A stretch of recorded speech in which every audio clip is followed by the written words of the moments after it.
got an outdoor review here. This is Harbor Freight's Predator Auger Power Head. That's right, I actually bought something new. If you watch a lot of my videos, you'll notice I spend a lot of time buying things on Craigslist, at yard sales, flea markets, whatnot. But I have looked and looked and looked, and time has run out, so I needed to purchase an auger. And after a little bit of research and a little bit of digging and checking other reviews, I came across the Predator brand, which is Harbor Freight's brand of gas engines. This gasoline-powered two-stroke auger comes with a 6-inch bit. It's 39 inches long. I just purchased 60 fence posts I need to put in, hopefully before the first freeze, and that's a pretty tall order.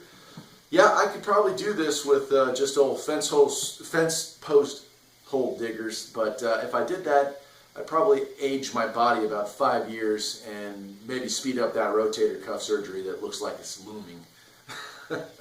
So anyway, I guess because I bought something brand new for a change, I'd have an unboxing review. So let's tear this thing open and see what we got. And in part 2 of the video, of course, demonstration time, I'll be putting in fence posts, and in order to do that, I'll be using this thing. So let me get my little pocket knife out here, and we'll open this thing up, see what we got. On Harbor Freight's website, this thing gets fairly good reviews. Of course, there's a couple that ding the motor or ding the size of the auger bit. But overall, most people are fairly satisfied. I had an auger like this. I sold it some years ago after another large project, and I had gotten that one secondhand. It worked fairly well. I can't remember what the name brand of the motor was, but it was predated Briggs & Stratton a long ago. Some assembly required. Well, it looks like we have our power head here.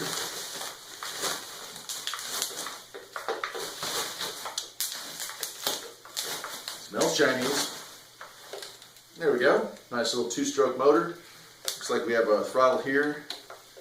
On-off switch on the side. Carburetor with the primer bulb, and it looks like a choke. Little pull string up here. Hopefully you guys can see that. I'll try to zoom in on that. But nice. Actually not too heavy. Hopefully not so bad that one person can't use that. Let's set that off the side here. Let's see what else we got. Oh, that's kind of nice. Always nice when a new product comes with its own little toolkit. Surprisingly, and I ought to make a video about this, back in the day, cars used to come with toolkits. You'd be amazed at what you could do with those little toolkits. Some were cheap, but some were not. Looks like we've got a combo wrench. This is a screwdriver base, I assume. Yep, here we go here. Boy, this is a really neat little kit. You know, I used to see these in Volvos and Saabs and BMWs. Flathead on one side, Phillips on the other. That's a keeper right there. Hell, I might put that inside. I've got a, looks like an Allen wrench. Spark plug wrench. Got another Phillips head on the end of that. And another Allen key. It's a different size. Move that over. What else we got here?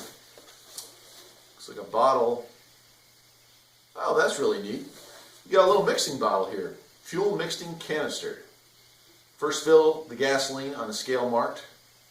Then fill the oil until the oil on the scale is marked. Then make the mixture. Then fill the tank. Wow. That's actually really cool.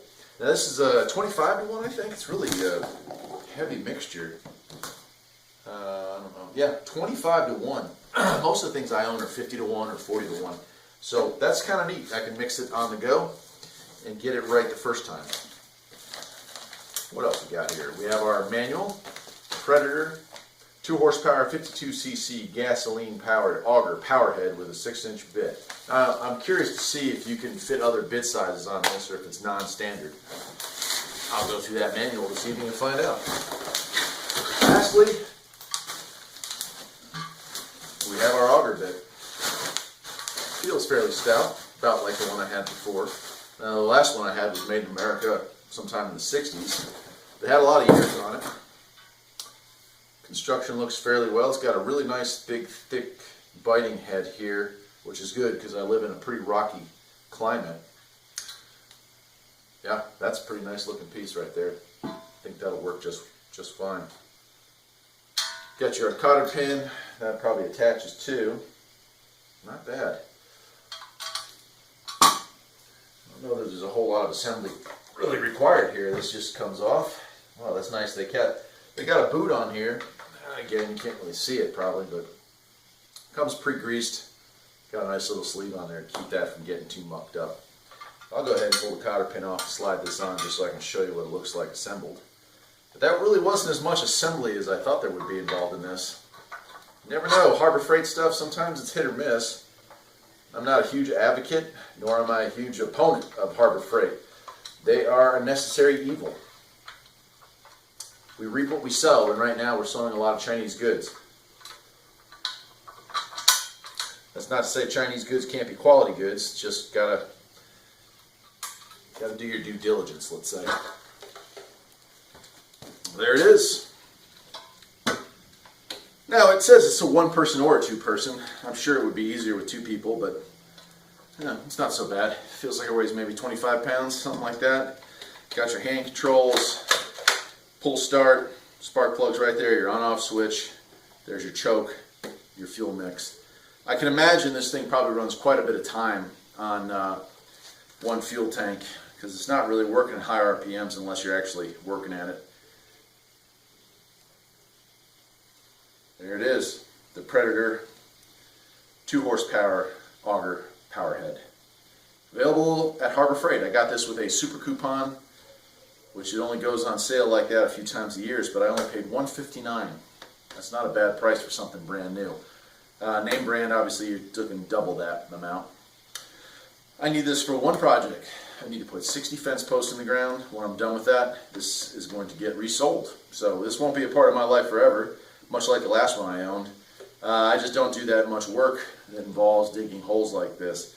Yeah, so I don't really know what else to say. Let me set that over to the side. I'll try to scrunch back down here. So that's it. You have just bared witness to the very first brand new unboxing of a tool I have purchased in a long time. This is kind of neat. I'm excited. I buy tools for work all the time brand new, but very rarely do I buy yard equipment or lawn equipment or heck, a lot of stuff. I just don't buy them new. I hope you enjoyed it. Part 2 of the video, which I'll make sometime in the next couple weeks, will involve me actually using this thing. A good demonstration video is hard to beat. So stay tuned for that. And if you like this video and want to see more like it, maybe you'll consider liking it and subscribing. And I'll see you next time.